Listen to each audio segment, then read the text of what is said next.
السلام علیکم ورحمۃ اللہ وبرکاتہ۔ الحمد للہ رب العالمین والصلاة والسلام علی اشرف الانبیاء والمرسلین نبینا محمد وعلی آلہ واصحابہ اجمعین وبعد۔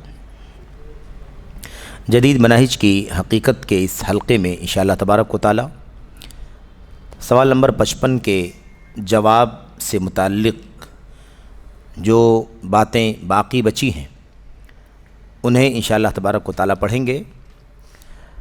اس سے پہلے کہ حلقے میں مولانا مودودی کے عقائد اور ان کے افکار کے سلسلے میں چند باتیں آپ کے سامنے پیش کی گئی ہیں، اور یہ ان کی کتابوں سے اقتباسات تھے جو آپ کے سامنے پڑھے گئے۔ اسی طرح سے دوسری جو شخصیت ہے وہ محمد سرور بن نائف زین العابدین کی ہے۔ یہ سوری ہیں، سوریہ دمشق سوریہ کے رہنے والے ہیں، لیکن کہتے ہیں کہ یہ آخر تک لمبا عرصہ انہوں نے لندن میں گزارا۔ یہ لندن سے شائع ہونے والے السنہ نامی میگزین کا مالک ہے۔ یہ شخص کون ہے؟ السنہ نامی میگزین جو لندن سے شائع ہوتا ہے اس کا مالک ہے۔ اس نے اپنی میگزین کو سیاسی برانگیختگی سے بھر دیا ہے، یعنی سیاسی بھڑکاؤ سے، سیاسی طور پر بھڑکانے والے موضوعات سے، اس طرح کی باتوں سے کیا کیا ہے؟ اسے بھر دیا ہے، اور نوجوانوں کو اس میں مشغول کر رکھا ہے۔ یہ شخص حکمرانوں کی تکفیر، یعنی حکمرانوں کو کافر گرداننا، مسلم حکمرانوں کو کافر قرار دینا، مملکت سعودی عرب کے ائمہ ربانی سلفی علماء کرام پر طعن و تشنیع اور ان کی عیب جوئی، اسی طرح سے گناہ کے سبب تکفیر کرنے پر نوجوانوں کی تربیت کرتا ہے۔ شیخ جمال بن فرحان الحارثی رحمۃ اللہ علیہ نے ایک پیراگراف میں محمد سرور نائف زین العابدین کے عقائد پر تبصرہ کر دیا ہے کہ یہ جو ہیں سیاسی برانگیختگی، یعنی سیاسی طور پر بھڑکانا، اکسانا، لوگوں کے جذبات میں اشتعال پیدا کرنا، ان کی میگزین السنہ کے اندر یہی بھرا ہوا رہتا تھا۔ اور ہم لوگوں نے اس سے پہلے السنہ میگزین کی کچھ باتیں پڑھا بھی ہے جو انہوں نے لکھا ہوا ہے۔ شیخ البانی رحمۃ اللہ علیہ نے کہا تھا السنہ نامی میگزین میں سنت کے سوا سب ہے۔ انہوں نے کہا تھا اس سنت نامی میگزین میں سنت نہیں ہے، بقیہ سب اس کے اندر موجود ہے۔ تو بہرحال سیاسی برانگیختگی، آپ جانتے ہیں اچھی طرح سے کہ یہ فکر جو ہے نا اخوانیوں کی جو ہے وہ وہی فکر ہے، سیاسی طور پر لوگوں کو بھڑکانا، خاص طور پر نوجوانوں کو، عوام الناس کو حکمرانوں کے خلاف اکسانا کہ دیکھو یہ سب جرائم ہیں، گناہوں کے کام کر رہے ہیں، اور یہ کبیرہ گناہ ہے، اور کبیرہ گناہ کرنے کی وجہ سے انسان کافر ہو جاتا ہے، جیسا کہ خوارج کا عقیدہ اور نظریہ ہے، معتزلہ کا۔ اس عقیدے کی بنیاد پر یہ بات کہنا اور نوجوانوں کو اس میں مشغول کر رکھا ہے، یعنی نوجوانوں کو اسی میں لگا رکھا ہے، حکمرانوں کے بارے میں سوچیں، حکمرانوں کے جرائم یا ان کی کمیاں، ان کی غلطیاں، ان کے گناہ، ان تمام چیزوں میں اکسانا اور اسی میں لگائے رکھنا کہ دیکھو یہ لوگ کس عقیدے کے ہیں، کس نظریے کے ہیں، آپ لوگوں کو بھی کچھ نہ کچھ کرنا چاہیے، آپ لوگ کب تک ان مجرموں کو، ان گنہگاروں کو ایسے ہی چھوڑتے رہیں گے، اس طرح کی باتیں کرنا، یہی سب سیاسی برانگیختگی ہے، یعنی بھڑکانا۔ ایسی حکمرانوں کی تکفیر یہ خطرناک مسئلہ امت کے اندر پیدا ہوا۔ خروج کا جو عقیدہ ہے نا، خروج کا یعنی بغاوت کرنے کا، حکمرانوں کے خلاف بغاوت کا جھنڈا اٹھانا، بغاوت کرنا، اس کی اصل بنیاد یہی ہے کہ گناہ کی بنیاد پر کافر قرار دینا۔ خوارج نے جو حضرت علی ابن ابی طالب رضی اللہ تعالیٰ عنہ کے خارجی تھے، یعنی ان کے دور خلافت میں جو بغاوت کر کے الگ ہو گئے تھے، ان لوگوں نے کیا کہا تھا؟ ان لوگوں نے یہی کہا تھا کہ وہ امیر المومنین نہیں ہیں، اس کا مطلب امیر الکافرین ہے۔ امیر المومنین نہیں ہیں، اس لیے وہ کیا ہیں؟ امیر الکافرین ہیں۔ عبداللہ ابن عباس رضی اللہ تعالیٰ عنہ جب گئے سمجھانے کے لیے تو انہوں نے کہا کہ کہ تمہارا یہ اعتراض ہے کہ انہوں نے اپنے نام کے آگے امیر المومنین نہیں لکھا، تو جب اپنے نام کے سامنے امیر المومنین نہیں لکھا تو امیر المومنین نہیں ہے، تو پھر کیا باقی بچتا ہے؟ امیر الکافرین ہے پھر اس کا مطلب وہ۔ اس طرح سے عقل پرستوں کا یہی طریقہ ہوتا ہے، وہ ایسی ہی بات کرتے ہیں، کیونکہ علم کی بصیرت کی ان کے ہاں کمی ہوتی ہے، فقدان ہوتا ہے، اس لیے اس طرح کی بات کرتے ہیں۔ تو اللہ کے نبی صلی اللہ علیہ وسلم کی سیرت کا حوالہ دے کر کے عبداللہ ابن عباس رضی اللہ تعالیٰ عنہ نے ان کو سمجھایا کہ امیر المومنین نہ لکھنے سے امیر المومنین نہیں رہیں گے، یہ کہاں لازم آتا ہے؟ لکھا جا رہا ہے یا نہیں لکھا جا رہا ہے، اتنی سی بات ہے کہ لکھا جا رہا ہے یا نہیں لکھا جا رہا ہے، اس سے یہ کہاں لازم آتا ہے کہ لکھیں گے تو امیر المومنین رہیں گے اور نہیں لکھیں گے تو رہیں گے ہی نہیں امیر المومنین، یا امیر المومنین نہیں رہ جائیں گے امیر الکافرین ہو جائیں گے، کہاں لازم آتا ہے؟ نبی کریم صلی اللہ علیہ وسلم نے صلح حدیبیہ کے موقع پر جب صلح کے دفعات لکھوانے کا ٹائم آیا تو آپ نے علی بن ابی طالب ہی کا مسئلہ تھا نا، وہ علی بن ابی طالب ہی کا مسئلہ تھا رضی اللہ تعالیٰ عنہ، لکھ رہے تھے، ان سے کہا لکھو بسم اللہ الرحمن الرحیم من محمد صلی اللہ علیہ وسلم من رسول اللہ صلی اللہ علیہ وسلم، رسول اللہ صلی اللہ علیہ وسلم کی جانب سے، یا یہ لکھو ھذا ما صالح علیہ بین محمد رسول اللہ و قریش، یہ وہ دفعات ہیں جو رسول اللہ صلی اللہ علیہ وسلم اور قریش والوں کے درمیان لکھے جا رہے ہیں، جو صلح کا معاہدہ ہوا تھا اس کے جو دفعات لکھے جا رہے ہیں۔ جیسے لکھنا شروع کیا لوگوں نے اعتراض کر دیا، کہا یہ رسول اللہ ہٹائیے اپنے نام کے آگے سے، اگر ہم آپ کو اللہ کا رسول مانتے ہی تو یہ جھگڑا کیوں ہوتا؟ ہم آپ کو رسول نہیں مانتے اللہ کا، اس لیے ہم یہ برداشت نہیں کر سکتے کہ آپ اپنے نام کے آگے رسول اللہ لکھیے، اس لیے یہ نام ہٹائیے۔ علی بن ابی طالب جذبات میں آ گئے، انہوں نے کہا کہ ایسے کیسے ہو سکتا ہے، آپ کے رسول نہیں ہیں، آپ نہیں مانتے، ہم تو مانتے ہیں، ہم لکھیں گے، لیکن چونکہ معاہدہ دونوں کے درمیان تھا تو اللہ کے نبی علیہ الصلوۃ والسلام سے انہوں نے کہا کہ یہ نام اپنے نام کے آگے رسول اللہ اپنا لکھیں، آپ اپنا نام لکھیں۔ علی بن ابی طالب کو اللہ کے نبی نے فرمایا مٹا دو، وہ راضی نہ ہوئے مٹانے کے لیے، بالآخر نبی کریم صلی اللہ علیہ وسلم نے پوچھا کہ کہاں رسول اللہ لکھا ہوا ہے، اس کے بعد آپ نے اپنی انگلی سے اسے مٹایا۔ اس زمانے میں روشنائی کچی ہوا کرتی تھی، مٹا دیا جاتا تھا اسے، تو اسے مٹا دیا اور ہو گیا من محمد ابن عبداللہ، محمد بن عبداللہ اور قریش والوں کے درمیان ان دفعات پر صلح کا معاہدہ طے کیا جا رہا۔ تو عبداللہ بن عباس رضی اللہ تعالیٰ نے مثال دے کر کے سمجھایا، سیرت کا حوالہ دے کر کے، کہ مشرکین مکہ نے نبی علیہ الصلوۃ والسلام کے نام کے آگے سے رسول اللہ ہٹوا دیا اور نبی نے اپنی انگلیوں سے اسے مٹا دیا، تو کیا رسول اللہ کا لفظ مٹانے سے آپ اللہ کے رسول نہیں رہ گئے؟ آپ جیسے رسول تھے اللہ کے ویسے رسول باقی تھے، نام کے آگے نہیں لکھے جانے سے کیا فرق پڑ سکتا ہے؟ اس طرح سے انہوں نے سمجھائی بات کہ یہ سو ثابت ہے، سنت رسول ہے صلی اللہ علیہ وسلم کہ جھگڑے اور اختلاف کے ماحول میں، کشیدگی کے ماحول میں اگر یہ لقب ہٹانے کی نوبت آ جائے تو ہٹایا جا سکتا ہے، اس سے کوئی فرق نہیں پڑے گا۔ تو یہ اللہ کے نبی کی سنت ہے، اگر تم واقعی نبی کی سنت کو مانتے ہو تو یہ اللہ کے نبی کی سنت ہے، اس پر تمہیں عمل کرنا چاہیے۔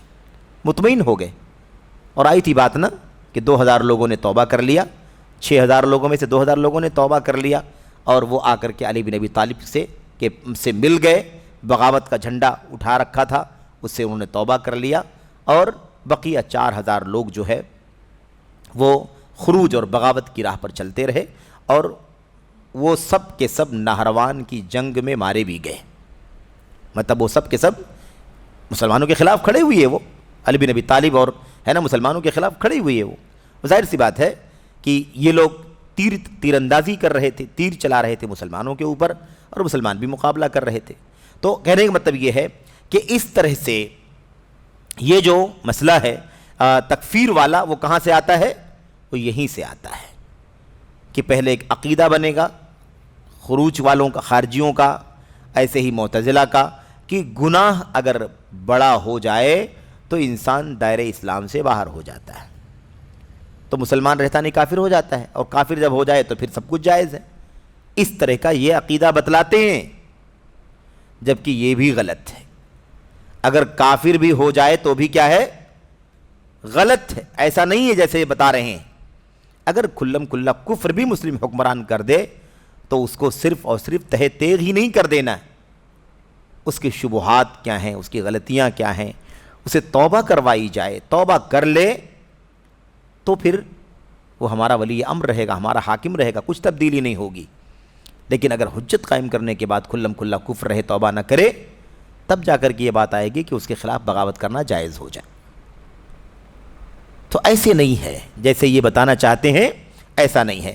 اور گناہوں کی بنیاد پر، چھوٹے یا بڑے گناہوں کی بنیاد پر تکفیر کرنا، کافر قرار دینا، یہ اللہ تبارک و تعالیٰ کی کتاب، نبی کی سنت کے اصولوں کے خلاف ہے۔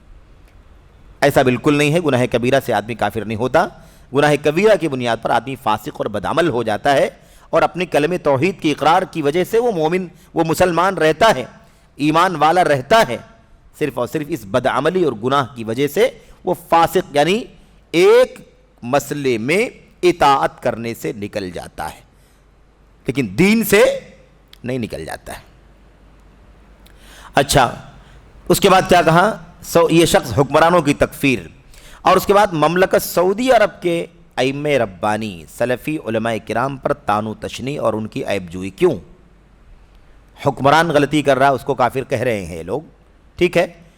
سعودی عرب کے علماء یا حکمرانوں کے، جس ملک کے حکمران ہے اس ملک کے علماء ربانی پر آخر نقد کیوں کرتے ہیں؟ دو وجوہات سے۔ اس کی وجوہات کتنی ہیں؟ دو بڑی وجوہات ہیں، اور بھی وجوہات ہو سکتی ہیں۔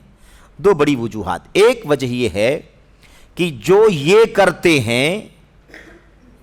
کرتے ہیں علماء اس کا ساتھ نہیں دیتے ہیں، یعنی تکفیر کرتے ہیں، اکساتے ہیں، بھڑکاتے ہیں، ہے نا؟ لیکن یہ علماء جو ہیں سعودی عرب کے، یہ اس مشن میں ان کے ساتھ نہیں دیتے ہیں۔ ان کو بھی چاہیے کہ بھڑکائیں، ان کو بھی چاہیے کہ کافر قرار دیں، ان کو بھی چاہیے بغاوت کا جھنڈا اٹھوائیں، ان کو بھی چاہیے کہ برسرے مجلس، ہے نا، عوامی پلیٹ فارموں سے امت کے عوام کے بیچ میں ان مسلم حکمرانوں کی برائیاں، ان کی کمیاں، ان کے گناہ، ہے نا، کو سر بازار عام کرنا۔ یہ کرتے ہیں، اور علماء یہ کام نہیں کرتے ہیں، اس لیے ان کو علماء سے نفرت ہے، اس لیے علماء پر کیا کرتے ہیں؟ طعن و تشنیع کرتے ہیں، اس کا الزام لگاتے ہیں ان کو کچھ نہیں آتا ہے، ان کو حالات کا کچھ پتہ نہیں، سیاست کا کچھ پتہ نہیں، حکومت کا کچھ پتہ نہیں، یہ عوام کو کچھ بتاتے نہیں، نوجوانوں کو کچھ بتاتے نہیں، یہ صرف کتاب کھول کر کے اس کی شرح کرتے ہیں، حلال حرام بتلاتے ہیں، نماز کے احکام، طہارت کے احکام، روزے کے احکام، باقی کے احکام، یہی سب بتاتے رہتے ہیں۔ جو اصل مشن ہم لے کر کے چل رہے ہیں، اس میں یہ لوگ ساتھ نہیں دیتے۔ ایک تو یہ۔ دوسری چیز یہ ہے کہ علماء سے عوام کو دور کرنے کے لیے علماء کی تنقیص کرنا ضروری ہے۔ جب تک علماء کی برائی نہیں کریں گے، عوام علماء سے دور کیسے ہوگی؟ بدزن کرنا پڑے گا نا، تب تو لوگ دور ہوں گے۔ تو بدزن کرنے کے لیے کام کیا جاتا ہے تاکہ علماء سے دور ہوں، کہ علماء سے دور اگر نہیں ہوں گے تو خالص قرآن، خالص سنت، صحابہ سلف کا طریقہ، اقوال، اس کی شرح، اس کا معنی، اس کا پریکٹیکل اسوا، بھئی علماء بتلائیں گے کہ نہیں بتلائیں گے کہ آج حکمرانوں سے غلطی ہو رہی ہے، انسان ہے، غلطی ہو رہی، گناہ کبیرہ صغیرہ ہو رہا، تو کافر نہیں ہو جائیں گے وہ، ان کو سمجھانا، نصیحت کرنا ہے، بغاوت کرنے کی گنجائش نہیں۔ یہ بات سمجھانے کے لیے ہمارے علماء کیا کریں گے؟ حوالے دیں گے، اسلاف کے حوالے دیں گے۔ مسلم حکمرانوں نے کب کہاں انسان ہونے کے ناطے ان سے غلطیاں ہوئی ہیں، انہوں نے ظلم بھی ڈھایا ہے، لیکن اس کے باوجود ہمارے علماء نے ان کے خلاف بغاوت کا جھنڈا نہیں اٹھایا ہے۔ مثال دے کے سمجھائیں گے کہ نہیں سمجھائیں گے؟ ہمارے علماء اللہ کے نبی کی حدیثیں بتلائیں گے کہ اللہ کے نبی نے فرمایا ہے کہ اگر تمہارا حاکم گناہ کر رہا ہو، بہت سارے گناہ کر رہا ہو، صغیرہ گناہ کر رہا ہو، کبیرہ گناہ کر رہا ہو، تب بھی تمہاری ذمہ داری ہے کہ تم اگر سمجھا سکتے ہو تو تنہائی میں اسے نصیحت کرو، اسے خط لکھو، اسے پیغام پہنچاؤ، لیکن تمہارا ان کے خلاف عوامی پلیٹ فارموں پر برائیاں کرنا، ان کے خلاف بھڑکانا، اکسانا، ان کو کافر قرار دینا، یہ تمہارے لیے جائز نہیں ہے۔ اللہ کے نبی نے فرمایا وَإِن ضَرَبَ ظَهْرَكَ وَأَكَلَ مَالَكَ أَخَذَ مَالَكَ، اگر تمہارا حاکم تمہاری پشت پر کوڑے برسائے، تمہارا مال چھین لے، تب بھی تم اس کی اطاعت کرو، اس کے خلاف بغاوت۔ ہمارے علماء بتلائیں گے کہ نہیں بتلائیں گے؟ یہ تو جب یہ بتلائیں گے تو ان کا کام کیسے ہوگا؟ پھر ان کے مقصد میں کامیابی کیسے ملے گی؟ انہیں بتائیے۔ تو یہ علماء ان کی راہ میں رکاوٹ ہے کہ نہیں رکاوٹ ہے؟ یہ ان کے مقصد کی راہ میں بہت بڑا روڑا ہے، بہت بڑا رخنا ہے یہ علماء، اس لیے علماء کی برائیاں کرتے ہیں۔ آگے بڑھیں گے تو پریکٹیکل مثالیں پیش کریں گے۔ حضرت امام احمد بن حنبل کی مثال پیش کریں گے۔ امام احمد بن حنبل کے ساتھ اتنی زیادتی ہوئی جبکہ وہ سنت کے علم بردار تھے۔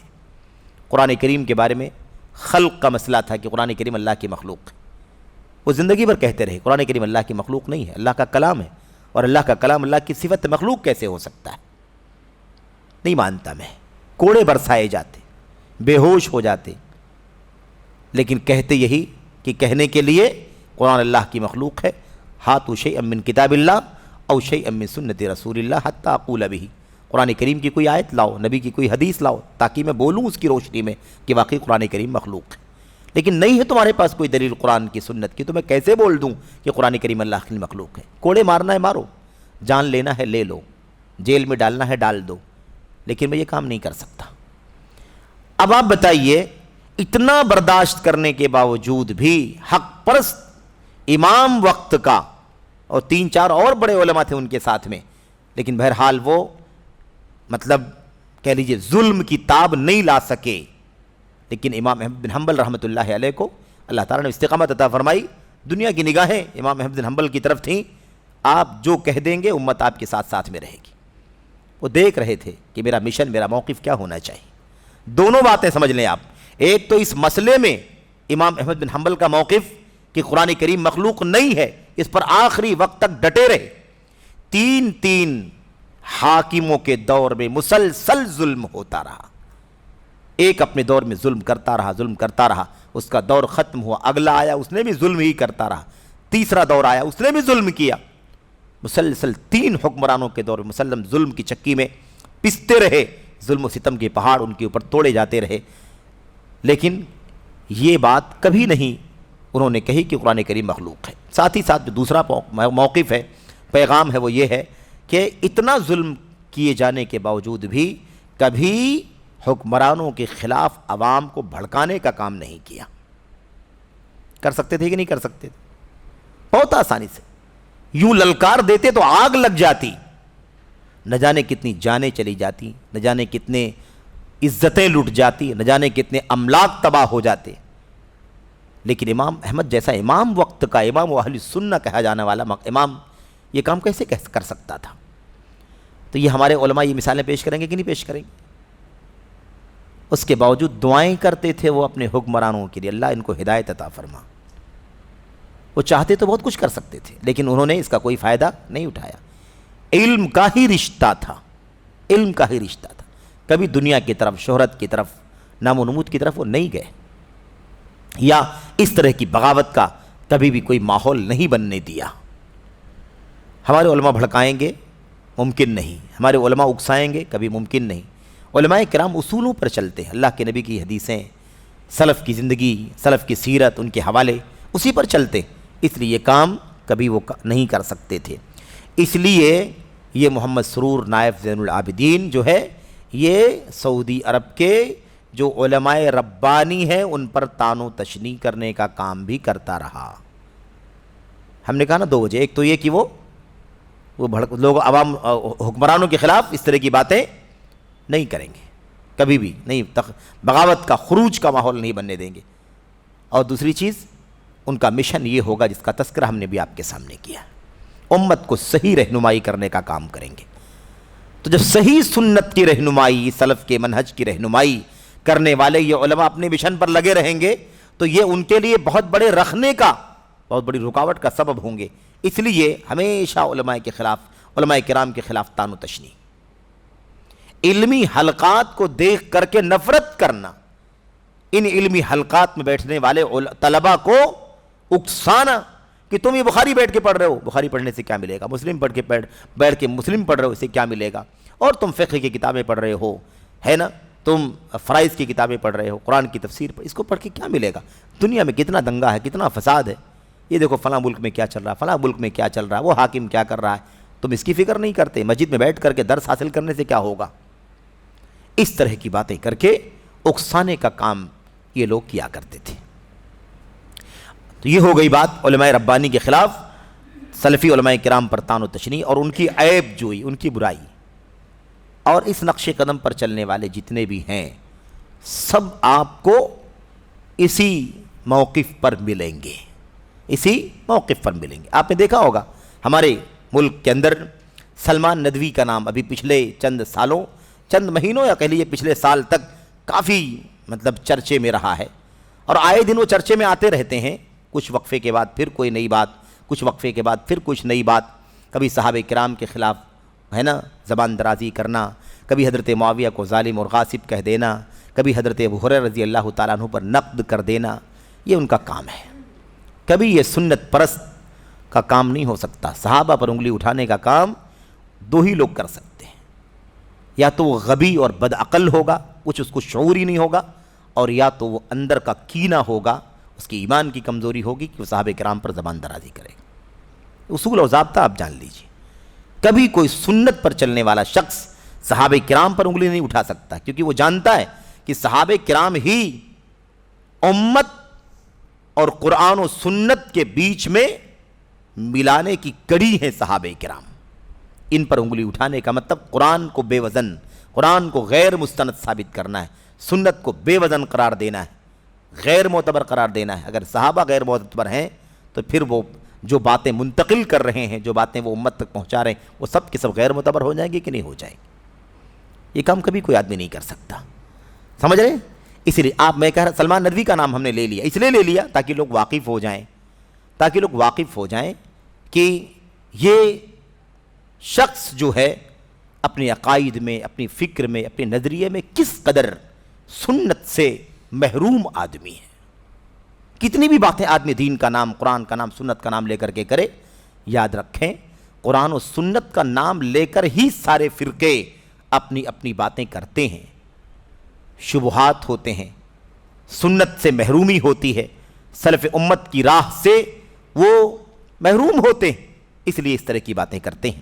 آپ نے دیکھا ہوگا سلمان ندوی نے بھی سعودی عرب کے علماء کرام کے خلاف بہت ساری بدزبانیاں کی ہیں، حکمرانوں کے خلاف تو کیا ہی، سعودی حکومت اور سعودی عرب کے ولی امر جو وہاں کے شاہ ہیں یا ان کے جو ولی عہد ہیں، ان کو تو نہ جانے کتنی گالیاں تو دی ہی ہیں، ان کو لعنت کرنا، ملامت کرنا، ان کو شیطان کہنا، ابلیس کہنا، یہودیوں کا ایجنٹ کہنا عام بات ہے، اس کے لیے تو عام بات ہے، اردو میں، عرب دنیا میں جا کر کے عربی میں یہ تو ہی ہے۔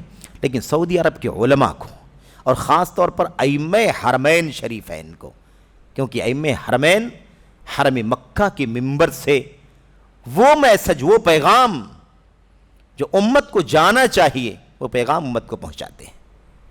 ظاہر سی بات ہے ان کا موقف وہ حرم کے منبر سے عام نہیں کرتے، اصولوں کی بنیاد پر جو اصولی چیزیں ہیں اسے وہ پیش کرتے ہیں، تو انہیں کیسے برداشت ہو سکتا ہے؟ وہ تو چاہتے ہیں کہ وہاں کی منبر سے کھڑے ہو کر کے ہے نا ان کی مرضی کے مطابق باتیں کی جائیں۔ اسی طرح سے تو عام طور پر ائمہ حرمین اور خصوصیت کے ساتھ حرم مکہ کے ائمہ میں رئیس حرمین شریفین، رئیس شؤون الحرمین شریفین شیخ عبد الرحمن بن عبدالعزیز السدیس حافظہ اللہ کا نام کثرت سے لیتا رہا یہ آدمی، کہ یہ شخص جو ہے ایجنٹ ہے، حکومت کا غلام ہے، یہ ہے آلے کار ہے، فلاں ہے۔ تو علماء کرام عمومی طور پر اور خاص طور پر جو نمایاں لوگ ہیں، جن کی نمائندگی ہے، جن کی قیادت ہے، جن کی زبان دور تک پہنچتی ہے، جن کا پیغام دور تک پہنچتا ہے، ایسے لوگوں کو خاص طور پر ہدف بنائے اس شخص نے، سمجھ رہے ہیں؟ تو یہ سب کام کس کا ہے؟ یہ سب کام انہی سروریوں کا اور اخوانیوں کا خاص طور پر ہے۔ یہ مثال سروریت کے ضمن میں آ گئی ہے، جبکہ یہ مثال حقیقت میں اخوانیت کے ضمن کی ہے۔ تو بات یہ ہے کہ یہ جو سرور ہیں، محمد سرور بن نائف زین العابدین، ان کے بارے میں بات چل رہی ہے کہ انہوں نے کیا کیا ہے، یہ علماء کرام پر طعن و تشنیع کرتے ہیں۔ نیز گناہ کے سبب تکفیر پر نوجوانوں کی تربیت، یہ نوجوانوں کی تربیت کہ گنہگار کسی نے زنا کر لیا کافر ہو گیا، کسی نے شراب پی لیا کافر ہو گیا، کسی نے جھوٹ بول دیا کافر ہو گیا، غیبت کر لیا کافر ہو گیا، گناہ کبیرہ کی بنیاد پر کافر۔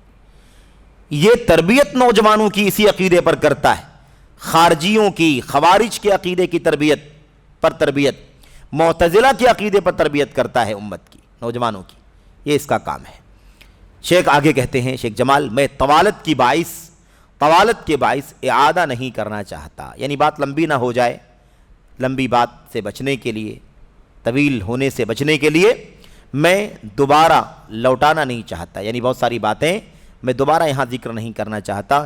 اس کتاب کا صفحہ نمبر 230 متن اور حاشیہ ملاحظہ فرمائیں، وہاں تمام حوالے موجود ہیں۔ اس نئے والے ایڈیشن میں 230 پر ہے، اور پہلے والی جو کاپی تھی اس کے اندر میں سمجھتا ہوں کہ ہے نا تقریباً 35 صفحہ پہلے، یعنی 195-96 پر یہ حوالہ ہوگا۔ تو 230 پر آپ صرف نظر ڈال لیں، ہے نا، تاکہ وہ چیز آپ کے سامنے آ جائے کہ کس کا حوالہ شیخ دے رہے ہیں، شیخ جمال بن فرحان کس کا حوالہ دے رہے ہیں۔ صفحہ نمبر 230 پر آپ دیکھیں، 230 پر حاشیہ نمبر 1، حاشیہ نمبر 1 یہ پورا آپ پڑھتے چلے جائیں، آپ کو کیا ملے گا؟ عقیدے کی کتابوں سے نفرت دلانا اس کا کام تھا، عقیدے کی کتابوں سے نفرت دلانا، ایسے ہی حکمرانوں، ظالم حکمرانوں، اسی طرح ملک کے عوام کو گناہ و معصیت کی بنیاد پر کافر کہنے کا خارجی عقیدہ رکھنا، ٹھیک ہے۔ صفحہ نمبر 231 پر کیا ہے؟ اہل سنت سلفیوں سے اس کی عداوت اور دشمنی، ٹھیک ہے۔ یہ پوری باتیں تفصیل کے ساتھ آپ کو یہاں سے آگے مل جائیں گی، اور ایسے ہی ہے نا، آپ اگر آگے کی صفحات بھی اگر آپ پڑھیں تو بہت سارے مثالیں جو محمد سرور بن نائف زین العابدین نے دی ہیں، اور حکمرانوں کے خلاف، مسلمانوں کے حکمرانوں کے خلاف خاص طور پر، یعنی ابھی جو مثال کے طور پر جیسے شاہ سلمان ہیں، ان سے پہلے جو حکمران تھے ان کے بارے میں کتنی ساری باتیں اس شخص نے اپنی کتابوں کے اندر، اپنی میگزین کے اندر لکھا ہے، اور السنہ نامی میگزین میں سنت کا مذاق اڑانا بار بار اس کا کام ہے۔ تو یہ صفحہ نمبر 203 کا متن بھی اور ایسے ہی حاشیہ بھی، وہاں ساری باتیں موجود ہیں۔ اس کے بعد نمبر 3 میں دیکھیے کیا ہے؟ حسن البنا، یہ کن کی مثال چل رہی ہے؟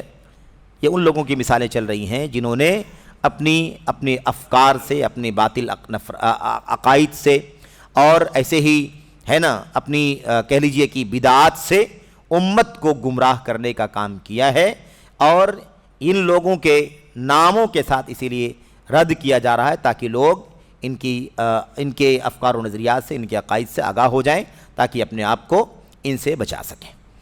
تو نمبر 3 حسن البنا، اس کے بارے میں بھی کہتے ہیں شیخ جمال کہ اس کے حالات سے متعلق کچھ باتیں صفحہ نمبر 285 حاشیہ نمبر 2 میں گزر چکی ہیں، بہت تفصیل سے یہ بات وہاں آ چکی ہے صفحہ نمبر 285 میں۔ صفحہ نمبر 285 اگر آپ کھولیں تو آپ کو اس کی تفصیلات یہاں پر مل سکتی ہیں، صرف اور صرف ایک نظر ڈال لیں تاکہ آپ کو پتہ چلے کہ کس بات کا حوالہ شیخ دے رہے ہیں۔ صفحہ نمبر 285 یعنی سوال نمبر 40 میں بہت تفصیل سے پوچھا گیا ہے، کیا شیخ محمد بن عبد الوہاب رحمہ اللہ کی دعوت جماعت الاخوان المسلمون اور تبلیغی جماعت کی طرح ایک اسلامی دھڑ بندی کی دعوت ہے؟ ایسی بات کہنے والے اور کتابوں میں پھیلانے والے کو آپ کیا نصیحت فرمائیں گے؟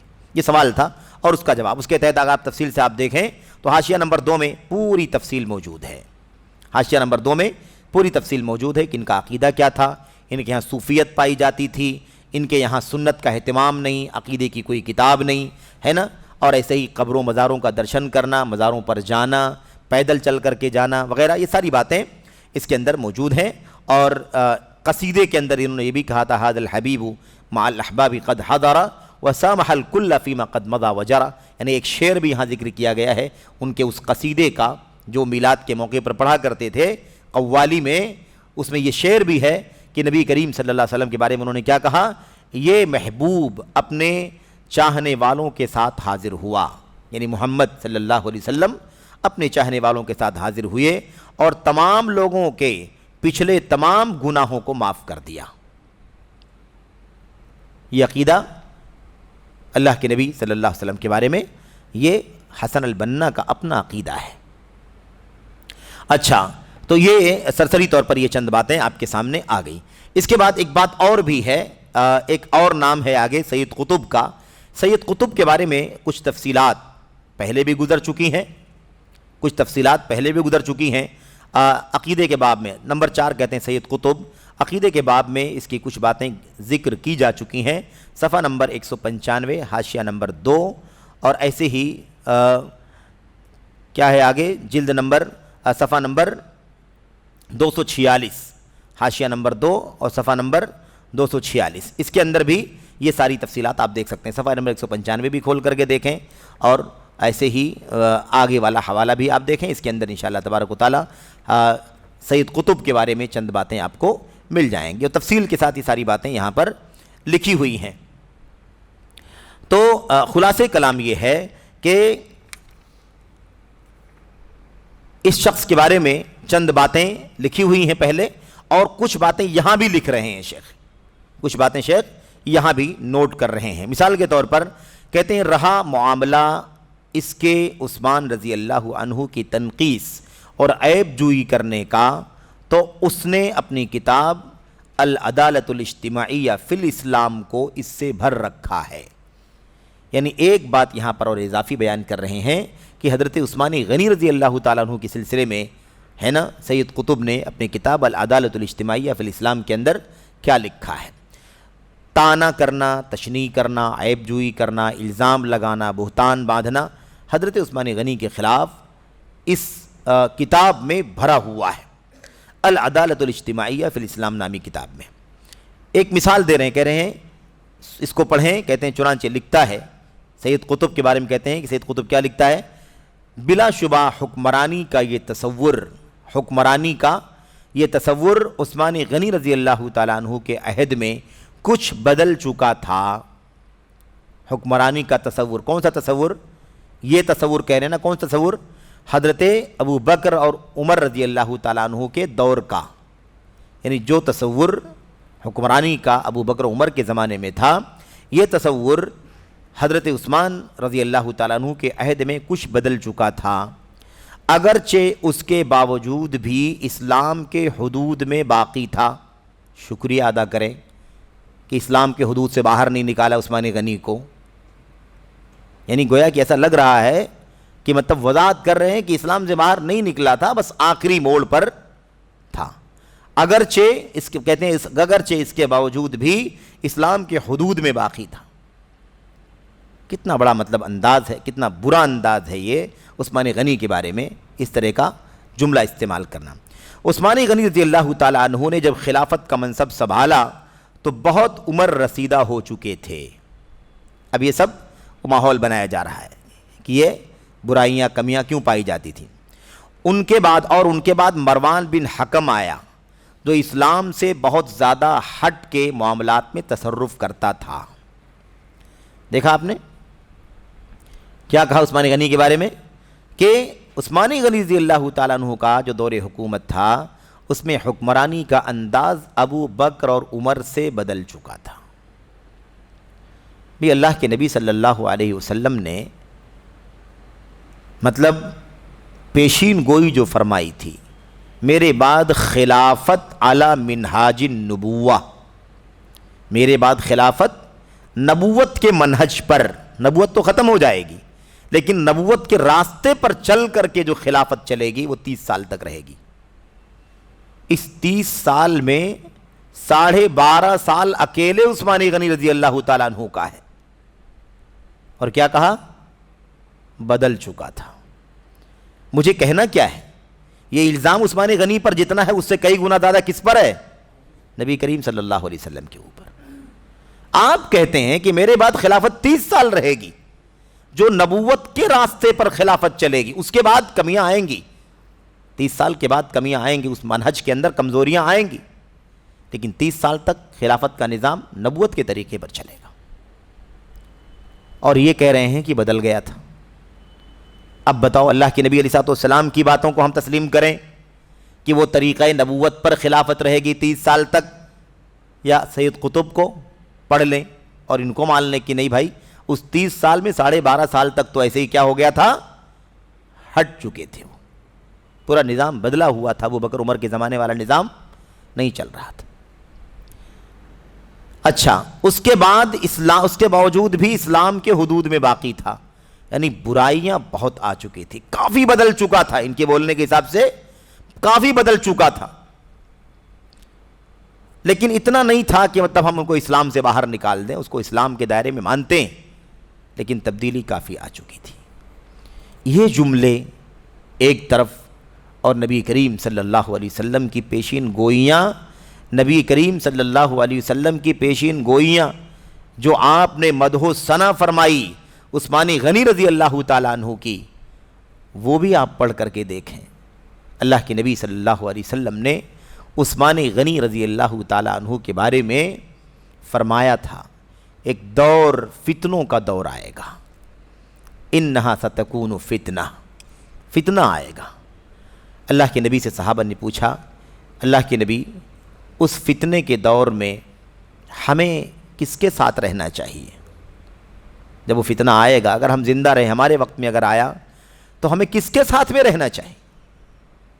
تو اللہ کے نبی نے فرمایا تھا، علیکم بالامین و اصحابہ، علیکم بالامین و اصحابہ، تم امین کو، امانت دار، میرے امانت دار ساتھی کو اور اس کے ساتھیوں کو لازم پکڑنا۔ یہیں یہ بات بھی واضح ہو گئی تھی کہ یہ بہت بعد کے دور میں نہیں ہوگا، یہ نبی کے صحابہ موجود رہیں گے، ان کے دور میں ہوگا۔ صحابہ نے اس کا پتہ لگایا کہ امین سے اللہ کے نبی کس کو مراد لے رہے ہیں، تو یہ بھی پتہ چل گیا کہ امین سے مراد عثمان غنی رضی اللہ تعالیٰ عنہ ہیں۔ اس امت کے امین ابو عبیدہ بن الجراح ہیں، وہ اللہ کے نبی کی الگ حدیث میں آیا ہوا ہے، امین هذه الامہ، اس امت کے امین کون ہے؟ ابو عبیدہ ابن الجراح رضی اللہ تعالیٰ عنہ۔ لیکن یہ اس فتنے میں کون امین ہوگا جس کا ساتھ دینا چاہیے؟ تو یہ اس دور کی بات چل رہی ہے جس دور کو دور عثمانی کہا جاتا ہے۔ دور عثمانی میں جو فتنے آئیں گے، اس فتنے میں تمہیں کس کا ساتھ دینا چاہیے؟ امین اور ان کے ساتھیوں کو لازم پکڑنا۔ دوسرا فریق جو سامنے ہوگا، سبائیوں کا، بلوائیوں کا، رافضیوں کا، ہے نا، ان کو چھوڑ دینا۔ تم کس کو لازم پکڑنا؟ امین کو اور ان کے ساتھیوں کو لازم پکڑنا۔ اچھا، یہ پتہ کیسے چلا تھا کہ امین سے مراد عثمان غنی رضی اللہ تعالیٰ عنہ ہے؟ جو گفتگو اللہ کے نبی صلی اللہ علیہ وسلم نے فرمائی تھی، اس میں اس فتنے کا ذکر کیا جا رہا تھا۔ اس سے پہلے تذکرہ آیا تھا، عثمان غنی گزرے صلی اللہ علیہ وسلم، کچھ کسی کپڑے سے یا چادر سے اپنے جسم کو ڈھانپ رکھا تھا، جیسے اس زمانے میں لوگ چلا پھرا کرتے تھے موسم کے حساب سے، گرمی کا موسم، سردی کا موسم، تو آپ یوں کوئی چیز ڈھانپ کر کے رومال وغیرہ کی شکل میں چل کے جا رہے تھے۔ اللہ کے نبی صلی اللہ علیہ وسلم نے ان کو جان لیا کہ عثمان غنی رضی اللہ تعالیٰ عنہ ہے، اور ان کو دیکھ کر کے مخاطب کر کے فرمایا، یہ شہید ہو جائیں گے۔ یہ کیا ہوں گے؟ یہ شہید ہو جائیں گے۔ کئی تعبیرات ہیں، خیر میں اس تفصیلات میں بہت نہیں جانا چاہتا، کئی تعبیرات ہیں۔ آپ نے فرمایا ایک شخص کے لیے بشارت ہے جو شہید ہوگا، اور وہ خلافت کے منصب پر برحق ہوگا، اسے شہید کیا جائے گا۔ لوگوں نے دوڑ کر کے دیکھا کہ اللہ کے نبی اشارہ کر رہے ہیں، یہ کون جا رہا ہے جس کو آپ کہہ رہے ہیں کہ شہید ہو جائے گا؟ کچھ روایتوں میں کہ نبی نے پوچھا، اللہ کے نبی کون؟ عثمان غنی؟ آپ نے فرمایا ہاں، اور بعض روایتوں میں صراحت کے ساتھ جا کر کے دیکھا گیا تو کون ہے وہ؟ عثمان غنی۔ یہ واضح تھا۔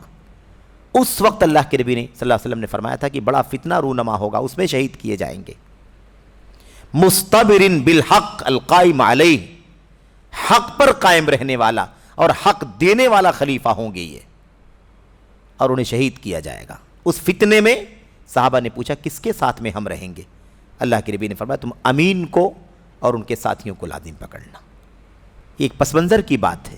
امین سے مراد عثمان غنی رضی اللہ تعالیٰ عنہ۔ تو اب جس کو امین کہہ رہے ہو نبی کریم صلی اللہ علیہ وسلم، خلافت تو آپ نے کہا ہے کہ آپ میرے بعد خلافت 30 سال رہے گی، اور 14.5 ہی سال کے بعد خلیفہ کون بن گئے؟ نبی کریم صلی اللہ علیہ وسلم کے تیسرے خلیفہ عثمان غنی رضی اللہ تعالیٰ عنہ۔ سمجھ رہے ہیں؟ 2.5 سال تک ابو بکر صدیق اور 10.5 سال تک عمر بن خطاب رضی اللہ تعالیٰ عنہ، 10.5 کے بعد 11، 12، 13 ہی سال کے بعد تقریباً 13 سال بھی پورے نہیں ہوئے تھے، 13 سال کے اندر ہی عثمانی غنی رضی اللہ تعالیٰ عنہ خلیفہ بن گئے اور 12.5 سال تک خلیفہ رہے. سمجھ رہے ہیں؟ الزامات کی بوچھار کر دیا اخوانیوں نے، سبائی ذہن والوں نے، بلوائیوں نے، اور آپ پر الزامات کی بوچھار کر کے آپ کو شہید کر دیا گیا. اور آج کل جو ہے نا اسی نقش قدم پر چلنے والے آج بھی ان کی برائیاں کرتے ہیں. باتیں کہاں سے آ گئی؟ بے سر پیر کی روایتیں، تاریخی روایتیں جن کے اندر شیعوں کی بھرمار ہے، سبائیوں کی بھرمار ہے، ضعیف اور غیر معتبر راویوں کی، کذاب اور جھوٹے قسم کے راویوں کی بھرمار ہے جو سبائیوں کے لیے کام کرنے والے ہوں، بلوائیوں کے لیے کام کرنے والے ہوں. ایسے راویوں کی روایتوں کو اٹھا کر کے مولانا مودودی نے بھی بہت گل کھلائے ہیں. اپنی کتاب خلافت ملوکیت کے اندر حضرت معاویہ، حضرت مغیرہ بن شعبہ، حضرت عثمان غنی رضی اللہ تعالیٰ عنہ اور دیگر لوگوں کے خلاف کافی قلم چلائے ہیں. اور یہی کام یہی کام سید قطب نے بھی، کیونکہ سید قطب بھی کون ہے؟ مولانا مودودی کی فکر کو قبول کرنے والے، ان کی شاگرد ہیں، یوں سمجھ لیں، وہیں سے فکر لی ہے انہوں نے. تو سید قطب نے بھی اپنی کتاب العدالت الاجتماعیہ فی الاسلام کے اندر یہ ساری باتیں لکھی اور پوری جسارت کے ساتھ، ڈھائی کے ساتھ یہ ساری چیزیں اس کے اندر لکھی. اب آپ سوچئے کہ نبی کہتے ہیں کہ امین ہے، وہ کون ہے؟ عثمان غنی کون ہے؟ امین ہوں گے، اپنے دور خلافت میں وہ امین ہوں گے. انہی کو اور ان کے ساتھیوں کو لازم پکڑنا، یہ تمہارے لیے فتنے سے بچنے کا ذریعہ ہوگا. تفصیلات ہیں، بہت ساری باتیں ہیں اس حوالے سے. صوبائی جمعیت اہل حدیث بمبئی کی طرف سے ابھی جلد رمضان کے موقع پر عثمانی غنی رضی اللہ تعالیٰ عنہ کی سیرت کے مطلب ایک گوشے پر سرسری طور پر ان کی پوری سیرت بھی ہے اس کے اندر، لیکن ساری تفصیلات نہیں ہیں. ان کی زندگی کے آخری ایام اس میں یہ بتایا گیا ہے. ہمارے استاد ہیں، مدینہ یونیورسٹی کے پروفیسر ہیں، شیخ محمد بن عبداللہ بن غبان الصبحی المدنی، مدینہ ہی کے ہیں وہ، محمد بن عبداللہ الغبان حفظہ اللہ. ان کی کتاب ہے، لمبی ہے نا، وہ رسالہ ہے، تقریباً 1000 صفحات سے زیادہ پر مشتمل ہے. اس کا آخری حصہ اس کے اندر ہے نا کشید کر کے اس کو شائع کیا گیا تھا عربی میں بھی، اور اس کا ترجمہ صوبائی جمعیت اہل حدیث ممبئی سے شائع ہوا ہے. خلیفہ راشد عثمان غنی رضی اللہ تعالیٰ عنہ کی زندگی کے آخری ایام، جس میں یہی بات بتائی گئی ہے کہ کون کون سے الزامات اور اتہامات لگا کر کے عثمان غنی کو ظالموں نے شہید کیا. کون کون سے الزامات لگائے؟ ان الزامات کی کئی قسمیں ہیں. ایک وہ الزامات ہیں جو حدیثوں میں آئے ہوئے ہیں، صحیح حدیثوں میں آئے ہوئے ہیں، اس کا معنی ظالموں نے غلط نکالا. جو عثمان غنی کی تعریف اور منقبت کی چیزیں ہیں اس کو انہوں نے مذمت کی چیز بنا کر کے ان کے خلاف بغاوت کا جھنڈا اٹھایا. دوسری چیزیں ایسے واقعات اور ایسی باتیں جو جھوٹی اور بے سر پیر کی ہیں، انہیں عثمان غنی رضی اللہ تعالیٰ عنہ کے ساتھ جوڑ دیا گیا، جبکہ وہ غیر مستند روایتیں ہیں. تاریخی طور پر سند کے اعتبار سے وہ روایتیں، وہ باتیں ثابت نہیں ہیں، لیکن اسے کیا کر دیا گیا؟ عثمان غنی کے ساتھ جوڑ دیا گیا اور اس کے مطابق بغاوت کا جھنڈا اٹھایا گیا. نمبر 3، تیسری جو چیز ہے وہ کچھ ایسی چیزیں ہیں جو سرے سے ہے ہی نہیں، یعنی بالکلیہ الزام ہیں، جھوٹی باتیں. یعنی دوسرا جو پہلو تھا وہ یہ تھا کہ بعض روایتیں ہیں تاریخی، لیکن روایتیں وہ صحیح نہیں ہیں. اور تیسری بات وہ ہے جو بے سند ہے، کوئی سند ہی نہیں اس کی. ایسی 3 طرح کی چیزوں کو عثمان غنی کے خلاف ہے نا بطور اتہام، بہتان تیار کیا گیا، اکٹھا کیا گیا، اور اسی کی بنیاد پر عثمان غنی کو شہید کر دیا گیا. اور وہ پیشین گوئی جو نبی کریم صلی اللہ علیہ وسلم نے فرمائی تھی کہ یہ شہید کیے جائیں گے، وہ پیشین گوئی پوری ہو گئی. اسی لیے عثمان غنی رضی اللہ تعالیٰ عنہ نے جو لوگ بھی آپ کا دفاع کرنے کے لیے صحابہ آتے تھے ان کو سختی سے منع کرتے تھے. منع نہیں کرنا، مجھے فتنے سے بچانے کے لیے اللہ کے نبی نے فرمایا. میں فتنہ نہیں چاہتا ہوں، میں اپنی جان بچانے کی وجہ سے میں دوسروں کو فتنے میں نہیں ڈالنا چاہتا ہوں. اور وہ یہ کسی کو نہیں کہنا چاہتے تھے کہ اللہ کے نبی نے میرے بارے میں پیشین گوئی فرمائی کہ مجھے شہید کیا جائے. بالآخر وہ وقت آ گیا کہ آپ کو شہید کر دیا گیا. اس کی ساری تفصیلات اس کے اندر ہیں. خیر، عثمان غنی رضی اللہ تعالیٰ عنہ کے بارے میں کیا کہا کہ کچھ بدل چکا تھا اور عثمان نے جب خلافت سنبھالا تو ان کی عمر بہت زیادہ ہو چکی تھی. ان کے بعد مروان آیا جو اسلام سے بہت زیادہ ہٹ چکا تھا, اسلام سے کیا ہے بہت زیادہ ہٹ کے معاملات میں تصرف کرتا تھا. یہ بات عثمانی غنی رضی اللہ تعالیٰ عنہ کے بارے میں سید قطب نے کہی ہے, اور بہت ساری باتیں جو ہیں وہ آگے آ رہی ہیں. میں چاہتا ہوں کہ ابھی بات بہت لمبی نہ ہو جائے. انشاءاللہ تبارک و تعالیٰ اتنی سی بات جو ہوئی ہے اس کا بھی اعادہ کر کے آئندہ درس میں بقیہ آگے کی باتیں آپ کے سامنے ذکر کیے جائیں گے. اللہ سے دعا کرتے ہیں کہ اللہ تبارک و تعالیٰ ہمیں اور آپ کو ان باطل افکار, عقائد اور مناہج رکھنے والوں کی ہے نا گمراہیوں سے اور ان کے فتنوں سے ہمیں اور آپ کو بچنے کی توفیق عطا فرمائے. اور اللہ تبارک و تعالیٰ ہمیں اور آپ کو سلف امت کے منہج کے مطابق قرآن و سنت کو سمجھنے اور اسی کی روشنی میں اپنا عقیدہ منہج بنانے اور اسی کے مطابق عمل کرنے کی توفیق عطا فرمائے. آمین یا رب العالمین. صلی اللہ وسلم وبارک علی نبینا محمد وعلی آلہ وصحبہ اجمعین. السلام علیکم ورحمۃ اللہ وبرکاتہ.